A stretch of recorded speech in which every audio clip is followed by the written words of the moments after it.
Hai para pemilik waktu luang, selamat datang. Apa kabar kalian semua? Mudah-mudahan sehat selalu ya. Di video kali ini, kita akan melanjutkan kembali alur cerita drama Korea yang berjudul Graceful Family episode ke-16. Di episode lalu, Jung Yeonja akhirnya memberitahu Seok-hee jika ia adalah anak dari Mo Wang-pyo. Seok-hee pun lantas bertekad untuk mengambil kembali hak-hak sahamnya yang telah direbut oleh Mo Chul-hee dan Mo Wan-jon. Di akhir episode, Han Jae-guk pun akhirnya mengutarakan alasannya kenapa ia tidak mau mengangkat Mo Wan-so menjadi pemimpin MC Group. Itu karena Mo Wan-so adalah pembunuh An Jae-rim. Penasaran dengan kelanjutan kisahnya? Tonton episode terakhirnya ini ya. Namun sebelumnya, jangan lupa klik subscribe, like, komen, dan nyalakan notifikasi loncengnya ya, supaya bisa dapat update drakor dan film dari channel ini. Dan buat yang sudah subscribe channel ini, terima kasih banyak ya. Dukungan kalian menjadi semangat bagi kami untuk mengembangkan channel ini. Langsung aja kita bahas drakornya, check it out! Menjelang pembukaan galeri seni MC Group, Mo Wan-jon pun memberikan ucapan kepada ibunya. Tidak mau kalah, Mo Wan-so pun mengucapkan selamat sembari memberikan hadiah sebuah buku dengan cover berwarna putih. Mo Wan-so pun lantas membaca salah satu bagian dari buku itu mengenai transgender, yang tentu saja menyindir Mo Wan-jon. Mo Chul-hee pun meminta buku itu dan melihatnya sejenak. Ia pun lantas mengomel pada Mo Wan-so karena pagi-pagi malah membahas tema transgender yang sangat tidak disukainya.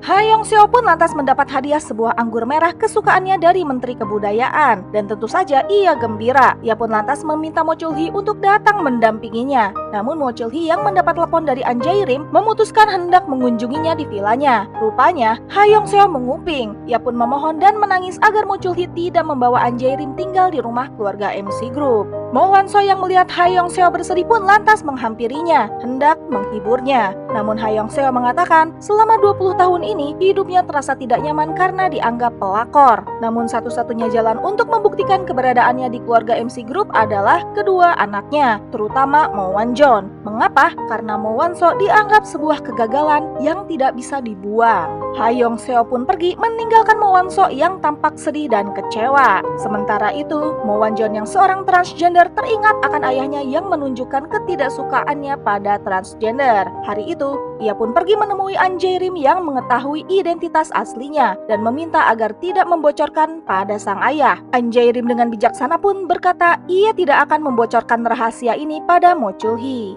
Di galeri seni, Ha Yong-seo pun langsung pergi begitu saja tanpa menyelesaikan acara pembukaan karena mengetahui Mo Chul-hee tidak datang dan malah mengunjungi An Jae-rim. Ha Yong-seo pun lantas mendatangi rumah An Jae-rim dan memperingatkan jika An Jae-rim tidak berhenti mengganggu Mo Chul-hee, maka Ha Yong-seo akan mengambil Seok-hee dari tangannya. Tentu saja An Jae-rim marah besar dan langsung mengusir Ha Yong-seo. An Jae-rim pun kembali melukis dengan mood yang jelek. Namun lagi-lagi bel berbunyi. Ya, Mo Wan-so datang sambil membawa anggur merah milik Ha Yong-seo dan mengajak An Jae-rim minum bersama. Ia pun menceritakan kalau dirinya pun sama tertarik pada seni sambil menunjukkan sebuah buku putih berjudul Appearance from Behind yang hendak diberikan pada Ha Yong-seo. Namun An Jae-rim yang lagi bad mood menanyakan buat apa Mo Wan-so datang. Dan sang putra sulung itu meminta An Jae-rim untuk menceraikan sang ayah demi kebahagiaan ibunya Ha Yong-seo. An Jae-rim yang sudah emosi tingkat tinggi pun mengusir Mo Wan-so sambil menamparnya. Ia pun lalu kembali memandangi lukisannya yang tercoret gegara diganggu terus oleh tamu yang gak berhenti-berhenti. Sambil memandangi lukisannya, An Jae-rim pun mengatakan, rusak, ini adalah kegagalan yang tidak bisa kubuang. Ya, kata-kata yang sama yang diucapkan Ha Yong-seo pada Mo Wan-so. Dan kini, sang putra sulung itu pun kembali mendengar dari mulut An Jae-rim, walaupun bukan ditunjukkan padanya. Gelap mata, Mo Wan-so pun mengambil sebuah pisau dan langsung menikam An Jae-rim dengan keji. Sadar jika An Jae-rim sudah tidak bernafas, dengan syok, ia pun menjatuhkan botol anggur yang dibawanya hingga berceceran. Sementara itu, Mo Chul-hee yang berniat menceraikan An Jae-rim malah kaget setengah mati melihat istrinya sudah tergeletak tak bernyawa. Melihat buku yang dikenalnya milik Mo Wan-so, serta anggur merah kesukaan Ha Yong-seo, sadarlah Mo Chul-hee, salah seorang anggota keluarganya adalah pelaku pembunuhan An Jae-rim. Ia pun lantas menelepon Han Jae-guk dan memintanya datang untuk membereskan semuanya. Dan Han Jae-guk pun menelepon Im Sun yang tengah bersama Yeon-do untuk dijadikan kambing hitam. Itulah mengapa Han Jae-guk menolak keras menjadikan Mo Wan-so sebagai pemimpin MC Group. Ia memiliki cacat besar yang lebih parah ketimbang Mo Wan-jon. Sepeninggalan Mo Wan-so, Han Jae-guk menatap rak bukunya. Terdapat sebuah gelas anggur yang dibingkai kaca serta buku putih milik Mo Wan-so. Gelas itu yang mana terdapat sidik jari Mo Wan-so. Ya, Han Jae-guk menyimpan semua bukti pembunuhan An Jae-rim di ruangannya. Di kantor Newspatch, Shin Seok-hee kembali membahas siapakah pelaku utama dari 3 terduga. Dibandingkan Ha Yong-seo dan Mo Wan-jon, Mo Wan-so memang tidak memiliki motif apapun. Detektif Oh menyarankan untuk mengajak mereka bicara dan menganalisis pernyataan-pernyataan mereka. Dan Seok-hee sebagai orang terdekatlah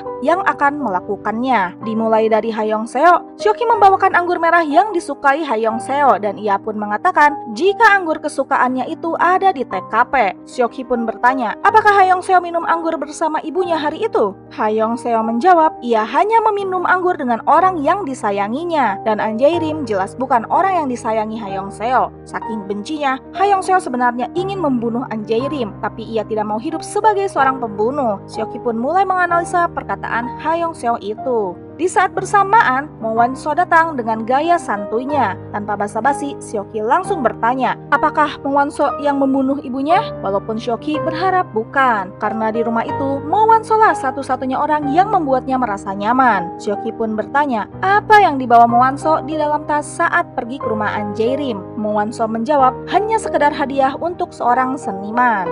Sebelum keluar kamar, Mo Wan-so pun mengejek kalau Seok-hee tidak memiliki bakat menginterogasi. Terakhir ia pun mengatakan, maafkan, tapi akulah pembunuhnya. Mo Wan-so pun keluar kamar. Sejenak ia memandangi kamar Seok-hee dan ia pun berlalu. Seok-hee pun lantas menanyai Mo Wan-jon mengenai An Jae-rim. Menurut Mo Wan-jon, An Jae-rim adalah wanita berkelas yang tidak akan mengambil keuntungan dari kelemahan orang lain. Ya, maksudnya adalah An Jae-rim cukup bijaksana menyingkapi kelainan pada Mo Wan-jon. Oleh karena itu, tidak ada alasan bagi Mo Wan-jon untuk memusuhi An Jae-rim.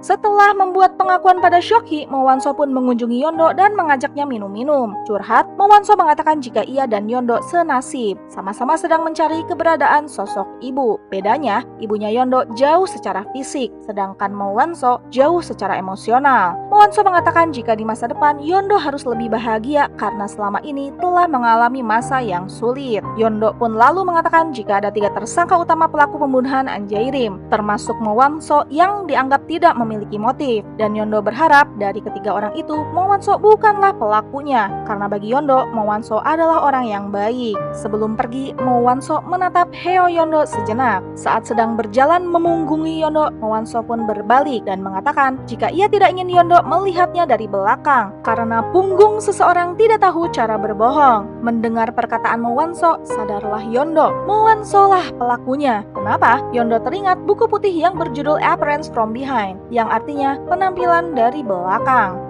Esoknya, Han Jae-guk menemui Mo Wan-jon dan Ha Yong-seo dan mengatakan jika saham-saham telah ditransfer pada Mo Wan-jon yang kini akhirnya memiliki 31,9% saham dan dinyatakan sebagai pemegang saham utama. Dan besok, rapat para pemegang saham untuk pelantikan Mo Wan-jon akan dilaksanakan. Dengan pedenya, Ha Yong-seo pamer pada Seok-hee jika Mo Wan-jon fix sebagai pemegang saham terbesar dan akan segera diangkat menjadi pemimpin MC Group. Mendengar itu, Seok-hee mengatakan jika Mo Wan-jon telah mencuri saham Mo Chul-hee. Kenapa? Karena Mo Chul-hee belum memberikan sahamnya secara sadar pada anaknya itu, karena sudah tidak merestuinya untuk menjadi pemimpin MC Group. Ya, dasar muka tembok ini Ha Yong-seo, udah mencuri Mo Chul-hee dari An Jae-rim, sekarang malah mencuri saham milik Mo Chul-hee. Yeon-do pun melaporkan pada Seok-hee jika Mo Wan-so lah terduga utama pelaku pembunuhan An Jae-rim, karena Mo Wan-so mengatakan sebuah frasa dari buku Appearance from Behind, salah satu bukti yang kini menghilang. Teringat pengakuan Mo Wan-so semalam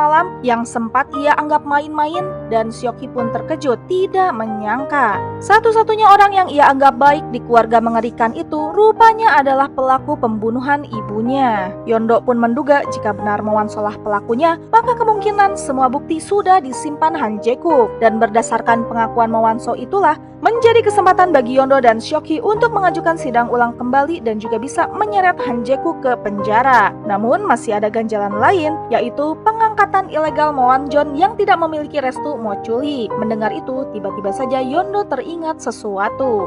Dengan bangga dan gembira, Mo Wan-jon dan Ha Yong-seo mendatangi MC Tower untuk menghadiri rapat penunjukan Mo Wan-jon sebagai pemimpin MC Group. Namun belum genap ketuk mengetukkan palu 3 kali, Seok-hee datang sambil mengajak seseorang yang merupakan sahabat dekat Mo Wang-pyo. Ia adalah sang rentenir wanita yang dikenal sebagai penyihir susu atau Milk Witch. Sang rentenir pun menyerahkan sebuah berkas yang menyatakan jika Mo Chul-hee adalah anak dari Mo Wang-pyo pada Han Jae-guk, dan Yeon-do pun mengumumkan pada seluruh peserta rapat yang mana langsung ricuh. Yeon-do pun menjelaskan struktur kepemilikan saham MC Group. Mo Wan-jon memiliki 31,9%, Mo Chul-hee 31,1%, Mo Wan-so 10%, dan Ha Yong-seo 5%. Setelah putri kandung Mo Wang-pyo ini muncul, struktur pun berubah. Seok-hee pun memiliki 19,5%, sedangkan Mo Wan-jon jadi 23,9%. Ingat ketika dulu Seok-hee membuat kesepakatan dengan sang rentenir di episode 4? Ya, inti dari kesepakatan itu adalah sang rentenir memiliki saham di MC Group sebesar 7%, yang mana saat ini akan ia serahkan pada Seok-hee. Jadi total saham Seok-hee adalah, kalkulator mana? Ya, 26,5%, lebih besar dari Mo Wan-jon. Semua peserta pun kaget, tidak terkecuali Han Jae-guk. Akhirnya pemilik saham terbesar di MC Group adalah Mo Seok-hee. Mengetahui Seok-hee lah pemilik saham terbesar, apakah Han Jae-guk akan kalah dan menyerah? Nantikan jawabannya di part keduanya ya. Dan terima kasih sudah menonton channel ini. Dadah!